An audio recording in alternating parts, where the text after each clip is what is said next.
Honestly, I'm ready for a singles run. I did, I took the belts along with my partners, but I don't know if you have seen Shine, my partner turned on me because she's just a little backstabbing witch.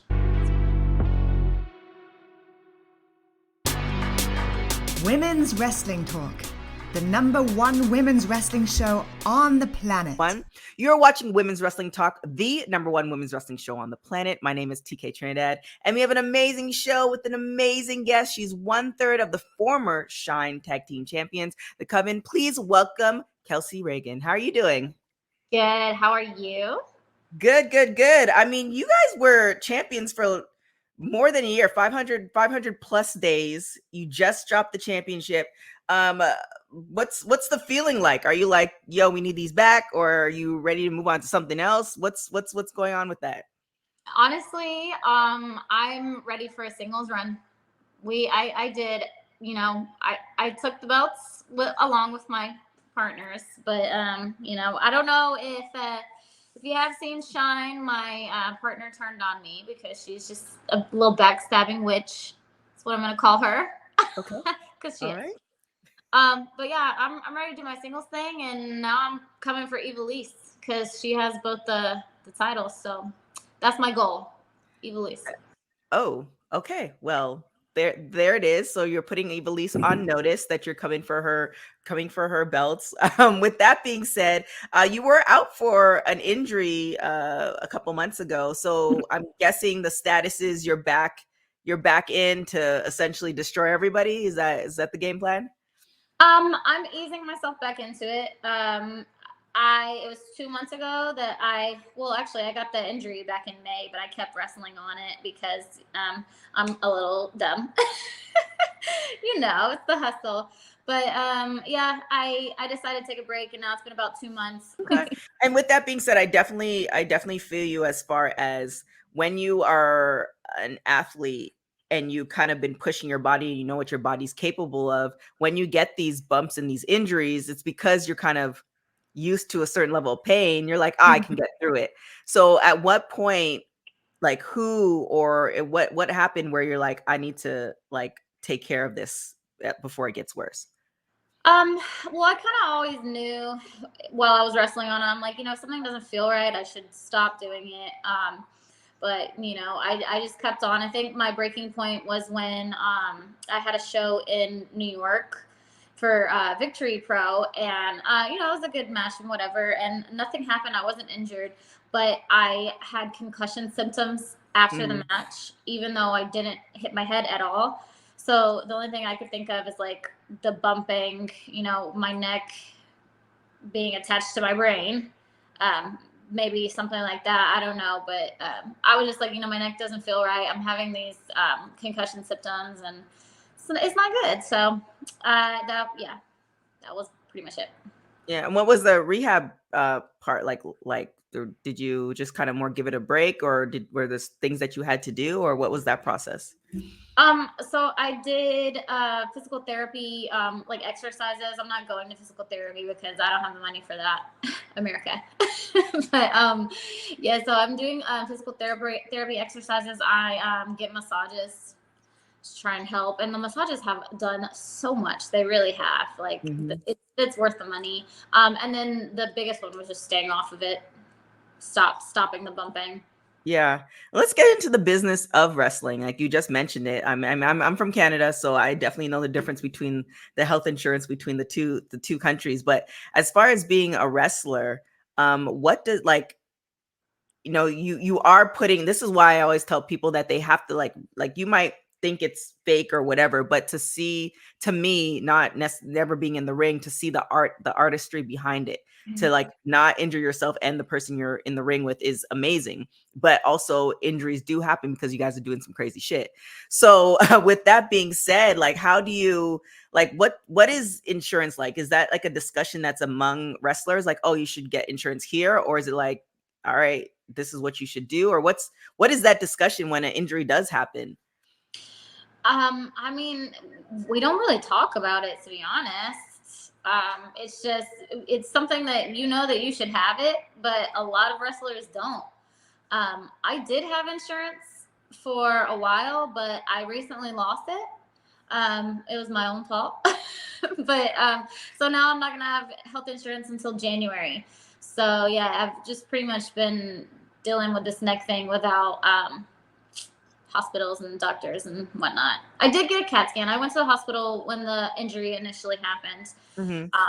So I know nothing's broken and nothing like super serious, but yeah. Yeah, it's so when you do have insurance, do you tell them that you're a wrestler, or is it more like, hey, I'm a week and like what's is there insurance for wrestlers per se? No, not at all. No. And it's so funny because I've been to the hospital twice for wrestling injuries. But just to get checked out, it was really nothing like I thought serious, but you know, it's nice to get checked out when I did have health insurance. Right. And they're always like, did you want to like file workers comp? And it's just like laughable because it's like, no, we can't do that.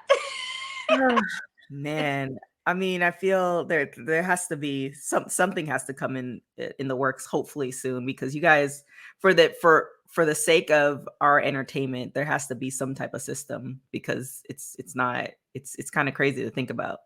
Yeah, it's just, you know, the risk that you gotta be willing to take, you know. Yeah. And then speaking of that, so it's the risk you gotta be willing to take. You've gone into wrestling, you're into this crazy life. What made you want to get into wrestling? Like, how did somebody tell you? Because I remember I used to run track, and when I went to college, my coach explained to me it's not about track, it's about after, right? But you never really understand it when you're in the midst of it. So when you got into wrestling, was there somebody that like you was like a mentor, somebody that pulled you aside that kind of gave you the like look out for this, or did you learn on your own, or what was that process like? Oh gosh, I learned on my own, honestly.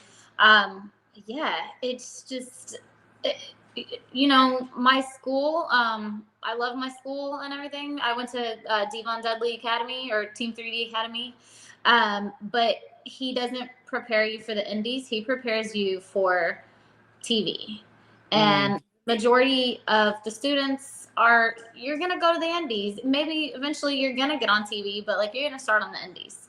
And he doesn't. Devon never, bless his heart, he never worked the indies, so he doesn't prepare you for that. And so everything is either you learn it by yourself or you ask, you know, other wrestlers who've been doing it longer, and hopefully they can answer your question. But a lot of times I would be like, I remember when I was trying to get shirts made, and I would go and be like, where do we get these shirts? What do you do? And it's just like no one would give me a straight answer. And it like a lot of times I'm wondering, are you gatekeeping? I don't understand how it is, but I know Chelsea Durden. I know I just said she was a backstabbing witch because she is. But when I first started, she did help me out a lot because she'd been wrestling quite some years longer than me. So she was my mentor essentially.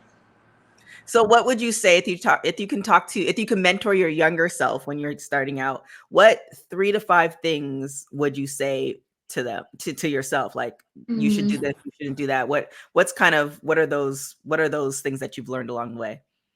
To my younger self, I would say, you know, cliche, but stay out of the drama.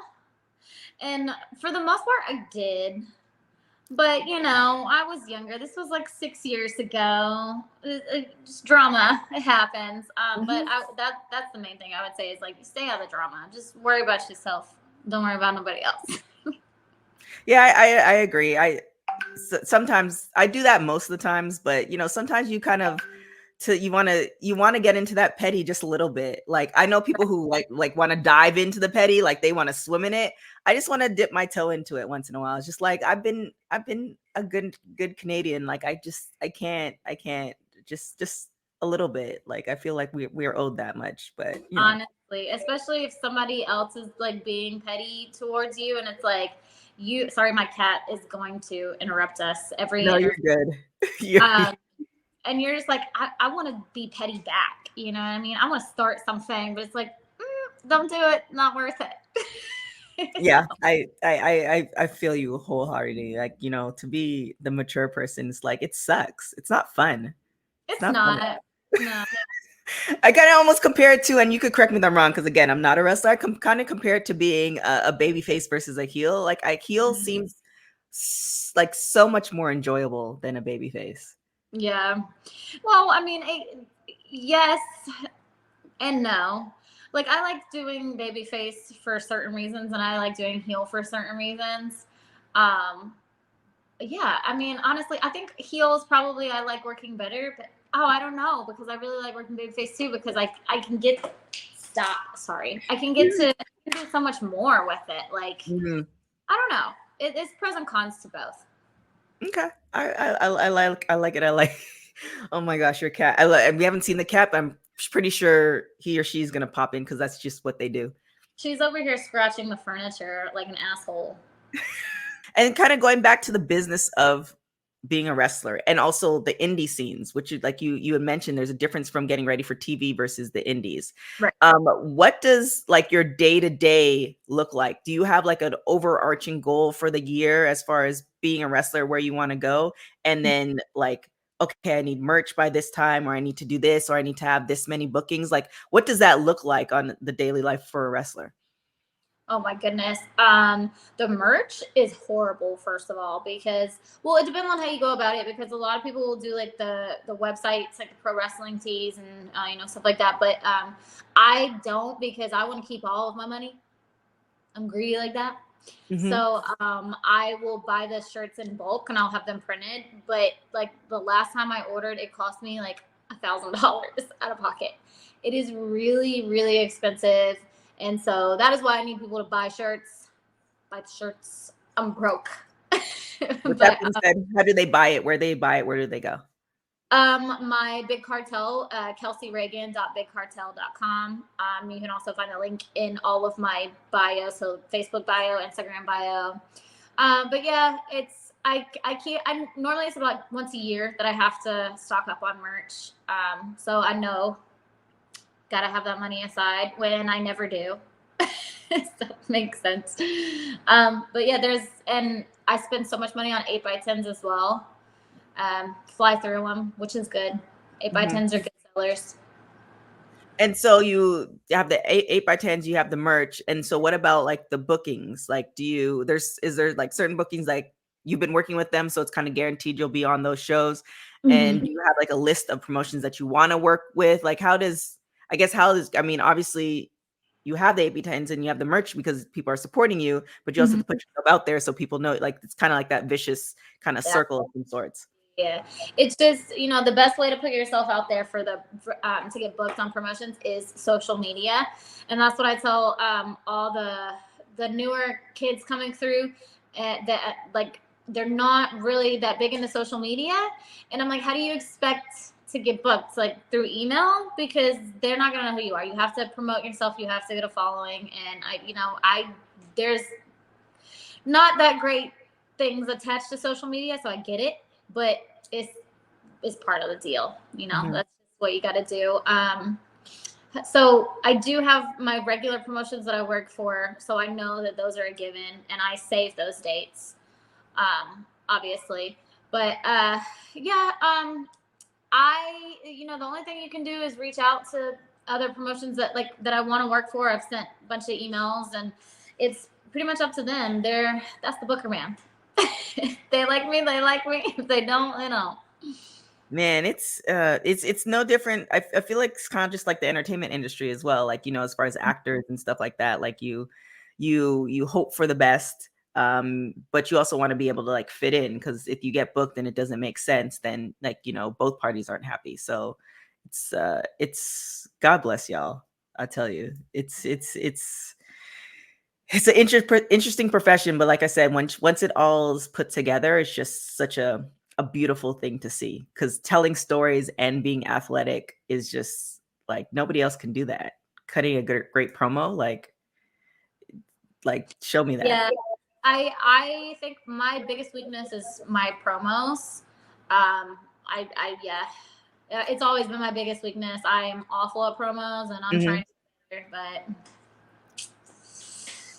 So how do you work at being great at promos? Like is there like a promo like Zoom class that you can join, or is this something you could practice, or like how do you work on it? It's just, well, for me, I think my ADHD has a lot to do with it. I'm really bad with words. Like if you ask me to describe something or explain something to you, I know what it is, but I can't get the words out to tell you how it is. So I think that translate into my promos. If you give me a script, then I get all day. I'll give you a good promo. But if you tell me promo on the fly, I'm like, like it's not for me. Yeah. A lot of people are really good with coming up with promos on the fly, but it's not for me. Yeah. It's I guess just practicing, because everyone's always said like, oh well, when I was a kid, I used to cut promos in the mirror, and I'm like, I didn't grow up a wrestling fan, so I never did that. So yeah, it's just something that I've struggled with.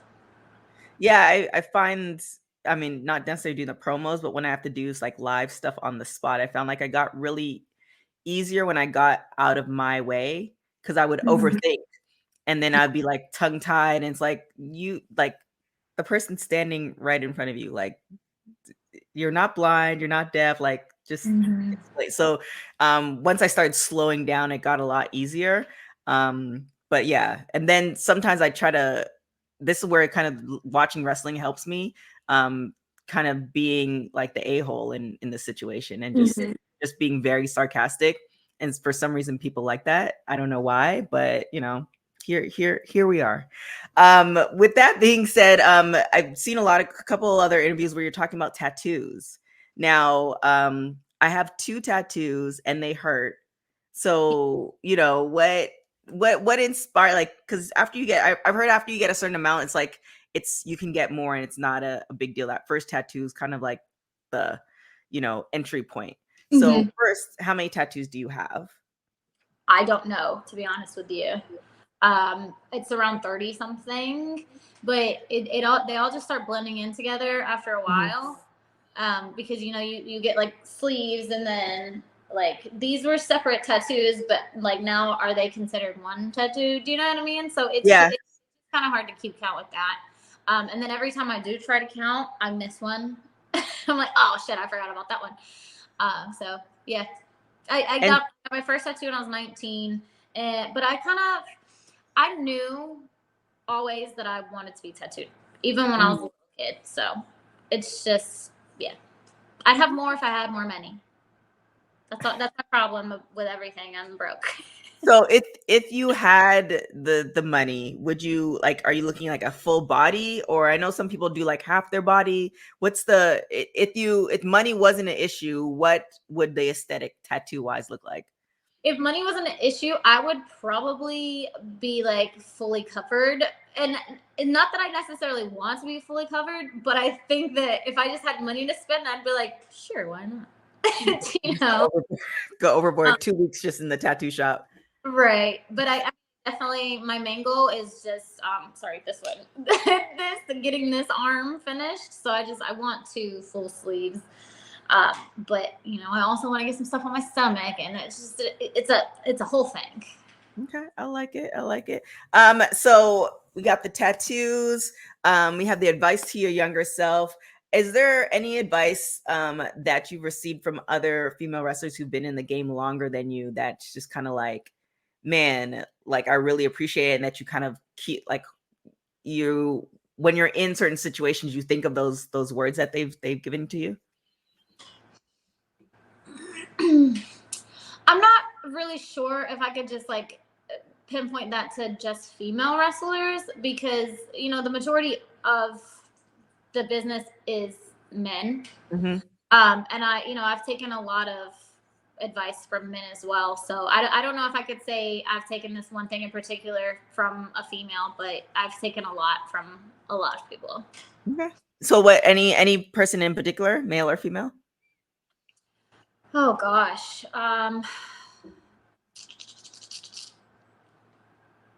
Honestly, I really can't think of anything like off the top of my head.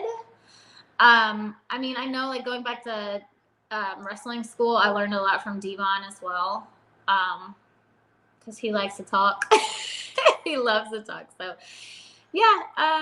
One advice that he did give me is that be careful how you treat people, Mm-hmm. because you may be above them level wise right now, and you're treating them, like shit, but then they could rise above you, and Mm-hmm. then you know what I mean. Like, it's be careful how you treat people, because you might Yeah. want something from them one day and you're not gonna get it because you were an asshole. Yeah. So, and I Yeah. don't think it's a wrestling thing, which it is, but it's just a life thing. Yeah, definitely. There's Like, there's been plenty of times where it's just like we've either worked together and now this person's like the CEO, or we worked together and I was their intern and now like I'm at a higher position. yeah. It's so crazy how things work. Yeah, and it's actually, I don't want to say the people he was talking about, but he was saying that this one guy treated this other guy like shit. He was rude to him, whatever. I don't know. They have heat together, but now the guy works for AEW, and the other guy wanted a job with AEW, but he can't get the job with AEW because he treated him like shit. Yeah. And that's what happens. And I mean, I'm sure this was like, 15 plus years ago that it happened, but you never know. It's one of those things. So we have the business of being a wrestler, getting everything together, the one day where you're going to get all the money so you can get all those tattoos. And you also have your cat trying to jump into the scene. What do you do? What do you do for fun? What's like, is there a time where you shut it off and you're doing, aside from watching the horror movies in that Halloween period of time, like, is there a moment where you shut it off, or are you constantly going? Well, I like to watch TikTok a lot. So I think that's my like guilty pleasure, is I'll lay in bed at night and I'll just like scroll TikTok endlessly for hours. So I do like to journal, but I haven't actually been doing that for a while. I need to get back on that because I feel like it helps me like mentally. Mm-hmm. Yeah, the mental health aspect of it, like, as far as being in the midst, you said it yourself, there's way more male wrestlers than female wrestlers. Mhm. And, on top of that, coming into the scene and not necessarily being a wrestling fan when you're a kid and dealing with those aspects. And then also adding, the no insurance part and adding like all these aspects of you're really doing something you love, but you haven't really got the payoff. Else you would have had, the full body of tattoos. So like, how do you deal with the mental aspect of it, the mental health aspect of it? I think taking breaks is important to just, you have to, honestly. Like, and I think that's my issue, is that I don't like taking breaks. It Mm. it bothers me a lot to take a break because I want to constantly keep going, going, going. But again, it's really bad for your mental health. And I've had moments where I've just broken down and I'm like, I can't keep doing this. Like, I'm at my breaking point. I don't know what to do. So yeah, this 2 month break has been really good for me, Mm-hmm. and I didn't want to take it. I know you watched my interview with Ella, and I was like almost crying because I'm like, I don't know, I've never taken a break from wrestling before, but I needed it, Yeah. 100%. Is that something that I know in general, the talk of mental health is something that's being talked about as far as mainstream media.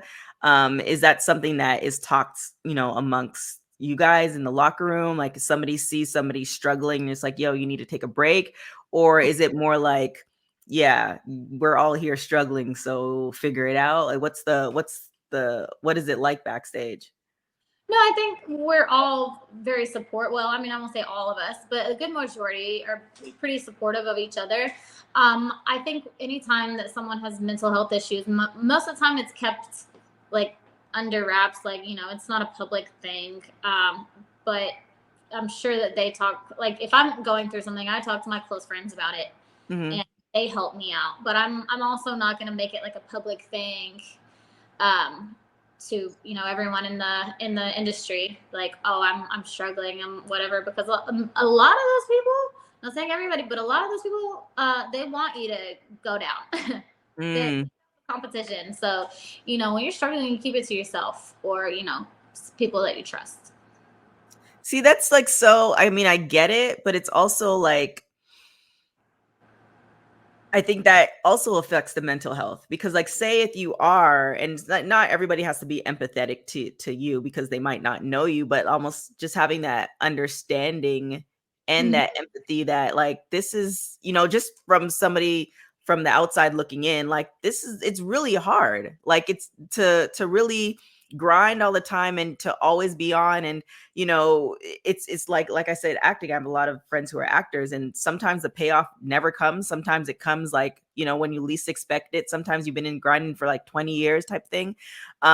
So it's, when I hear that, it's just kind of one of those things where it almost feels like it's the reverse, because you have to keep it in order to do your job, because you don't want somebody to use that aspect, like, oh, she's not feeling great today, so I'm going to tell the promoter this. And it's kind of almost counterintuitive as far as raising everybody up. I know that sounds like kumbaya, but it's kind of No, like, the majority of the people in the industry are really good people, honestly. But you do have, just in life in general, there's always going to be some people who aren't really the best, and they're gonna want you to fall, and they're gonna look at you as competition. And we are each other's competition in a sense, but we shouldn't look at each other like that, because it's, you know, you can't take anything away from me that was meant for me. right. You know, Yeah, there's only one you. right? Exactly. So, I definitely get it. So we're coming towards the end of 2023, which is wild. What's the goal towards the end of this year, so last quarter into 2024? to not get injured. That's a good one. That's a really good goal. Honestly, like, I just I want to create really good matches. I want to have new opponents who I've never worked before, and make really good matches and art with them, and not get hurt in the process. I like that. You I'm were- I've been struggling. I don't know if you saw the Cody Rhodes documentary, but he had this, and he put it on his social media way before the documentary came out. But he had this list where he had like a list of people he wanted to have matches with. Mhm. And I've been thinking about doing this list for myself as far as people I want to have who I want to interview. And I kind of feel like I've been struggling because I kind of almost don't want to put it to paper, because then it feels like I'm like, I have to do this. And then you put it on social media, it's just a wrap. Somebody's going to screen grab, bookmark it, all this other stuff. But with that being said, do you have a list of like people that you're like, yo, like, if this happens, like, I'm beyond stoked. I'm going to do my job, but this is going to be amazing. I have, so I think every year at the end of the year, I post on Twitter like who I want to work, and it's honestly like not um anywhere near the amount of people that I want to work. It's because my list is so long, honestly. But yeah, I post every year like, this is who I want to work, and sometimes I'll scratch off like one or two names, and that's nice. I honestly don't think, I'll have to look up my list who I posted last year, but I don't think I got anybody this year, unfortunately. Maybe, I don't know. We'll get back to you. I'll tag you on Yeah. Twitter when I find out. Yeah, because you know what you can do? This is what I have done, which has worked for me, is the whole vision board thing. And I don't know if it's an LA thing.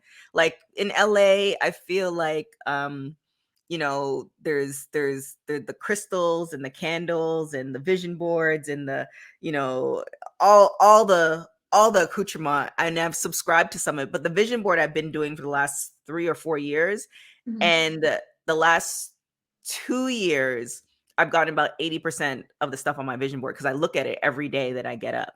So maybe do the list.